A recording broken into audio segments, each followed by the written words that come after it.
Good morning, students. Welcome to the YouTube channel of Little Flower School, Raptinagar. I am Amit Kumar and this is the 24th video lecture for class 12th A and 12th B. In today's video lecture, we are going to discuss about floating point number, operations, uncertainty, control statements, functions and methods. So in floating point numbers, operations, uncertainty, what do I mean with that? So to explain you that, let me revise few things from 11th class. Okay. So do you remember how to convert a decimal number into binary? Of course, I hope you do. And so do you remember how to convert, suppose I give you a number 1.1, okay, and to convert, or let it be 3.1, and to convert it into binary. So 3 you can easily convert by 1. So what will be the binary of 0.1? So if you are going to operate on it, you will get a non-terminating repeating binary number. And this is a problem for floating point number operations. Now to explain you this, let me show you a program. Okay, and this concept, this topic is also given in your book Sumita Arora. So students, this is your 24th lecture and I think the next is going to be your last lecture. So in the next lecture, I am going to tell you how many topics we have covered from our book and what are the exercises that you are going to do in your vacation. Okay, so all those things I am going to explain you in the next video lecture. So okay, let's get back to the topic, floating point uncertainty. So for that, I am creating a f point class, and in this f point class I am going to operate a floating point. I told you a non-terminating repeating binary 0.1, so that operation, so let me create a main method, and within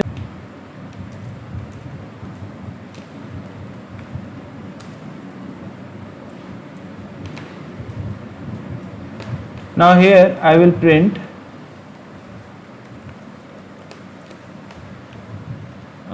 suppose as given in your book 2.0 minus 1.1.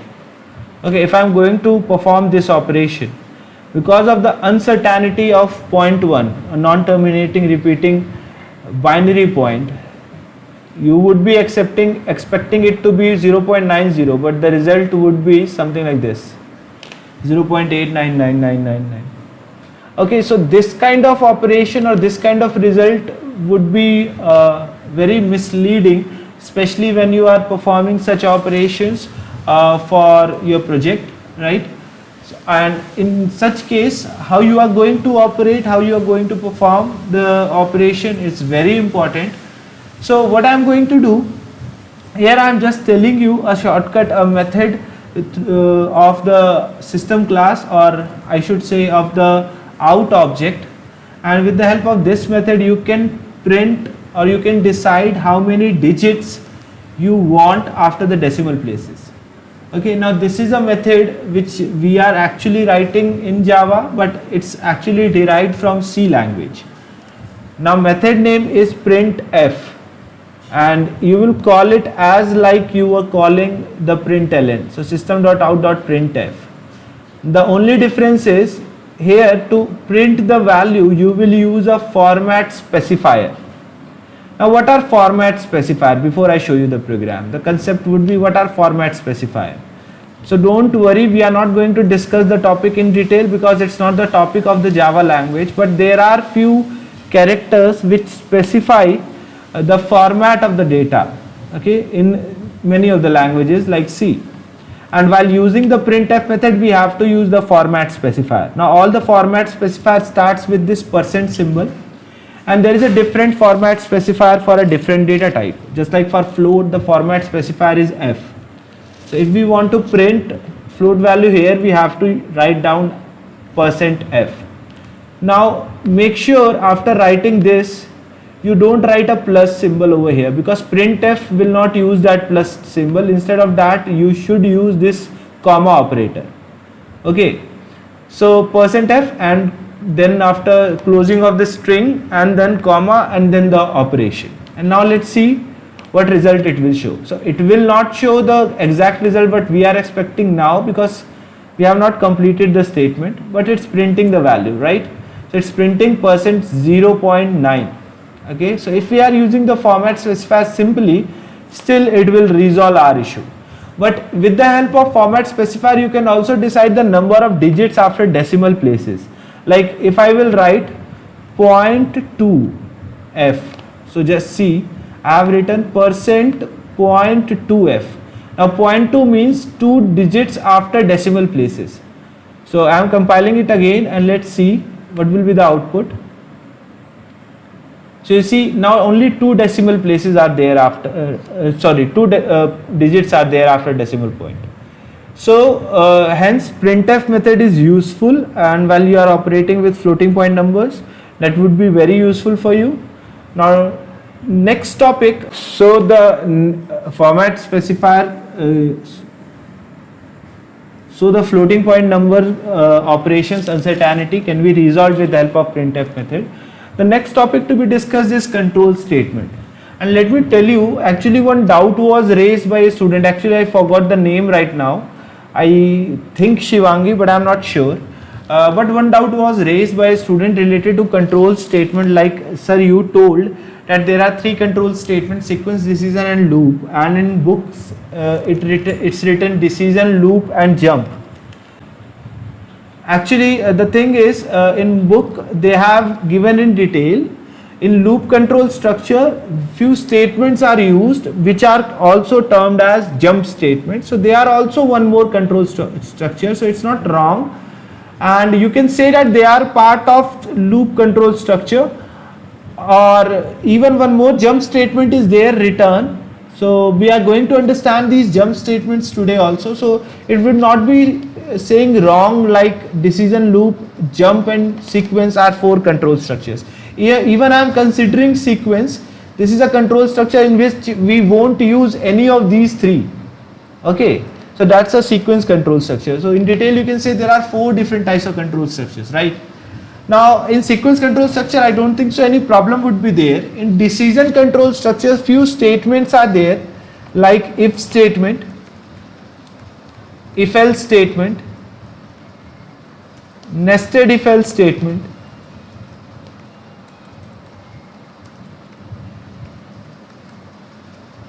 if else if ladder,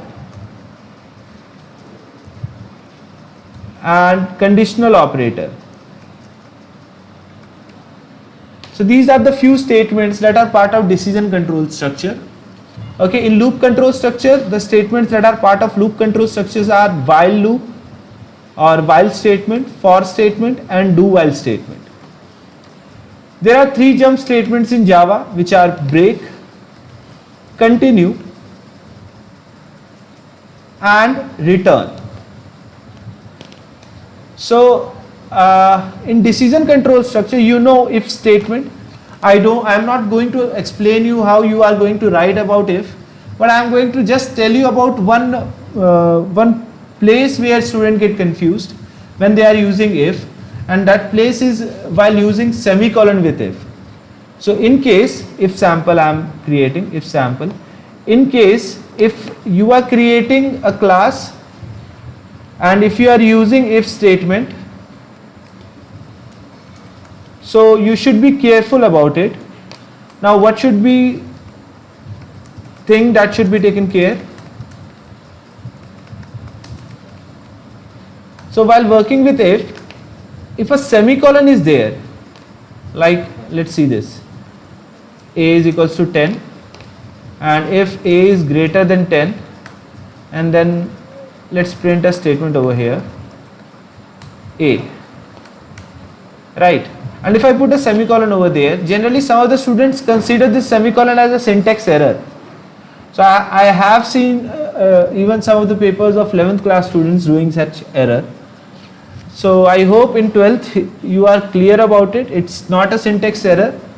Okay, in this case only the if is not having any statement, and this println statement is the normal statement of the loop, sorry, of the if block. So it would be executed even if the condition is false, even if the condition is true. So it's a compulsory statement. You don't need to worry about it. The second problem is with else. Some of the students know that this is not an error and they consider this statement also as true, and they say that this statement will work, so it's an error. Now let me tell you, it's an error. Now why it's an error? Because I might, or any other teacher might have told you that else should start as soon as if is ending, right? So if is ending here with the semicolon, so else should start from here, and it's not starting from here. Instead there is a statement between if and else, and which is not allowed, and hence it's an error. So these are the two things with if else statement. When they are working with if else if ladder, okay, they are actually committing error. Students are actually committing error with logical operators. So you should be careful about logical operators. Let me show you one case. Like if a is equals to 10 and let's suppose b is equals to 1, okay, and now condition is if a is greater than 10 and b is less than 0, okay. So we are printing something here, just okay, let it be 1 2 3. Let me give one more condition and then else, okay. So I am creating an if else if ladder and an else, okay. So we will print different things. So here we will print 2 and here it will print 3, okay. So if a is equals to 10 and b is equals to 1, definitely first condition is false, so it will come here and check the second condition, right? And let me give the second condition with OR. Now what will be the output? Now some of the students will say that it will give 3 as output. So the students will say it will give 2 as output. So let me tell you, it will give 3 as output, okay, because both the conditions are false. So even with OR, both the conditions are false. If it would be greater than 0 and OR, then definitely output would be 2, okay, because this condition will become true, okay. So now output will be 2. Now one last question on this. Let's see output first. 2. One last question on this. What would be output now? Now if some of you are saying 2, so let me tell you, output would be 3. And the reason is, with AND both the conditions are to be true. So this is another case where student commit mistakes. Otherwise the last thing is conditional operator. Now they are knowing, students are knowing, I know you all are knowing that conditional operator can be used as shortcut, and especially in those cases where it is assigning a value to a variable. But it can be used in those places where you want to print some values. Okay, so let me show you one conditional operator, one use that some of you might not have seen. So COND, and we will create a main method here.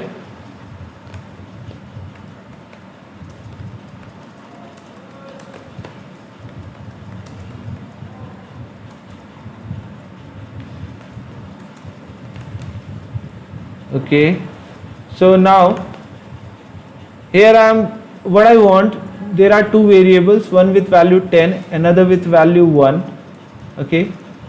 Now I want to print the difference of these numbers, but always in positive. Of course I can use absolute function, sorry, and that can be printed, but I want to check which one is greater, and then I will subtract the value and then I will print the difference. So some of the students will do with conditional operator like this, okay, like a is greater than b, sorry for this, a is greater than b, question mark, a minus b colon b minus a, and then they will print the value of d, right?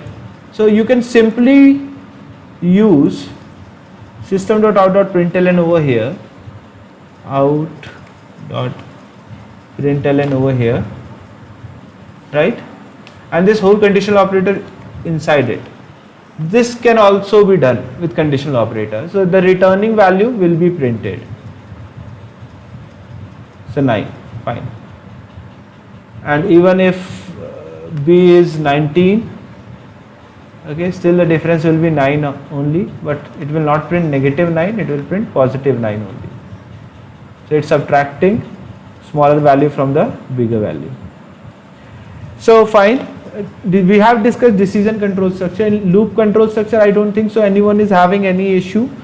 The one new thing that we are going to study today is about a break and continue statement, and we are going to see labeled breaking and labeled continue. So normal break and continue use you are knowing, I know. If any problem is there, you can raise the question. We are going to see labeled break and labeled continue. So LAB break, lab break. Okay. Here we are going to create a nested loop first of all. Now let me tell you what is a labeled break. Okay. Labeled break allows us to break directly from inner loop to the outer loop. So it doesn't matter how many level of nesting you have done in the loops. So today I am going to do the 3-level nesting in loop. So let me show you that first. So that will be this one. I is equals to 1. I will run for 5 times. Fine. And J will be running for 3 times, and K will be running for 3 times.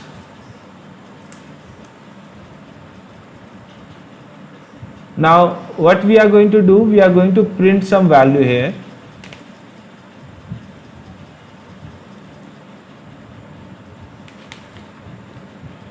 Fine. Okay. 3 level of nesting. We are going to print some value over here. And how? So for that, right now I am just printing in the innermost loop. And what I am printing value of I, J, K. Okay.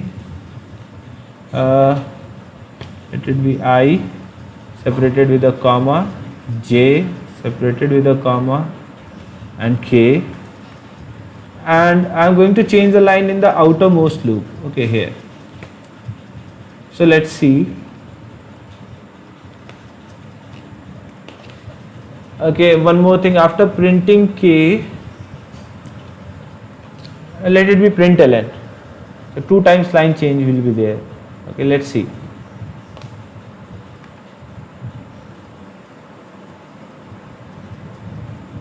Okay. Some error we have committed. So let's close it. Come here, right click, reset. Close the terminal window. Let's see what error we have done. Less than. Okay, condition here. First of all, it will be J, and rest everything will be okay. Fine. So let's see one more time. Okay, fine. This was the output that I was expecting. 5 lines will be there. Actually, not 5 lines. Let's see. So 5 different sets. Each sets will be of 5 lines. Okay. Now in first set, value will be 111, 112, 121, 122, 131, 132, because middle one is representing the second, the first inner loop. The third one is representing the third inner loop, and this is the outermost loop. Okay, fine. So how many times it will run? So 5 is a 15, 2 is a 30 times. So 5 and 1, 2, 3, 4. Sorry, it would be 6, I think. Yes, 6. 1, 2, 3, 4, 5. 6, 5 is a 30 times. Fine. So you can see now there are 3 different loops. So I am labeling them. Okay, we know if I am going to break from here, whenever I am going to break from here, it's only going to break the inner loop. Okay, if I am going to break from here, it's going to break this middle loop, and if I am going to break from here, it's going to break this outer loop. What I am going to do, I am going to create few labels here. And how do we create the labels? Just write down the name and provide a colon. Okay, just like you write down cases within switch. Okay, but we will not provide any space. So outer colon, middle colon, and inner colon. Okay, we don't need to provide for the inner, but let it be. We are providing cases, so let it be. So these are different labels. Now if I am checking over here, if let it be j is equals to or k is equals to 2. Let me check it before printing. Okay, otherwise it will print. So if k equals to 2, right now I am just writing down break. So it's not labeled breaking, it's normal breaking, and we'll see what happens there. What is the change in the output? So you see, it's not printing the 2 value for the k, right? So 3 times only. Now, because I am breaking normally, so it is breaking the current loop. If I want to break middle loop, I will write break middle, and let's see what is the change in the output. Okay.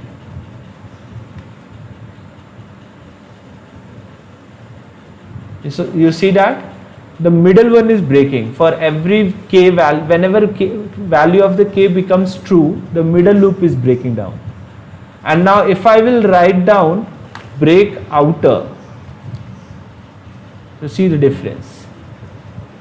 So labeled breaking is used whenever we want to break a certain loop, not only the current loop, a certain loop. Similarly, label continue is there. So if I will normally use continue statement, it will continue the current loop only. Okay, so let's see. You see that only the current loop is continued. But in case if I will use continue middle, suppose. So let's see. Okay, and if I will use continue outer,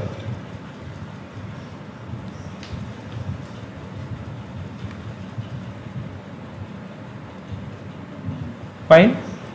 So this was labeled breaking and labeled continue.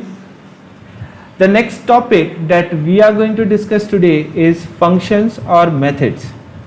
And in functions and methods, we are going to discuss about actual and formal parameters, call by value and call by reference, returning from function, and getters and setters. So actual and formal parameters are what? Actually, I have discussed about all these things, but I am just revising them. Actual and formal parameters, whenever we call a function, suppose we are calling sqrt function, and we are passing a value a to it. So this a value is nothing but actual parameter. Okay, sorry, this a value is nothing but formal parameter, and wheresoever this square root function is defined, fine, wheresoever this one is defined, there the creator of this function, the programmer of this function have defined it. Okay, have defined this variable, and there this variable is actual parameter. So when a variable is part of the function definition, it is actual parameter. When it is part of function invoking, it is formal parameter. Call by value, call by reference, whenever we call a function and we pass any primitive data type, it is call by value, and whenever we call a function and we pass a reference data type, it is call by reference. Okay, so call by value and call by reference, what's the difference? In case of call by value, any change made in the formal argument will not change the actual argument. Okay, any change made in the actual argument will not change the formal argument, and in call by reference, any change made in the actual argument will change the formal argument. So this difference you should remember. Now returning from a function, now this we do with a return keyword. Suppose a function is there, returning int, right? So there should be a return function, there should be a return keyword in this function as the last keyword, and it should have a returning value. Now in the next class we are going to discuss about returning functions, getters and setters. That would be part of functions chapter. We are going to discuss some theoretical part or theoretical concept about it, and also what we have discussed in all the 24 lectures. Okay, so that would be your last lecture, and some of the exercises that I am going to give you as your homework. So I hope you all have understood what we have discussed in today's lecture. So that's it for today's lecture. Hope to meet you in the next video lecture. Till then, thank you and have a nice day.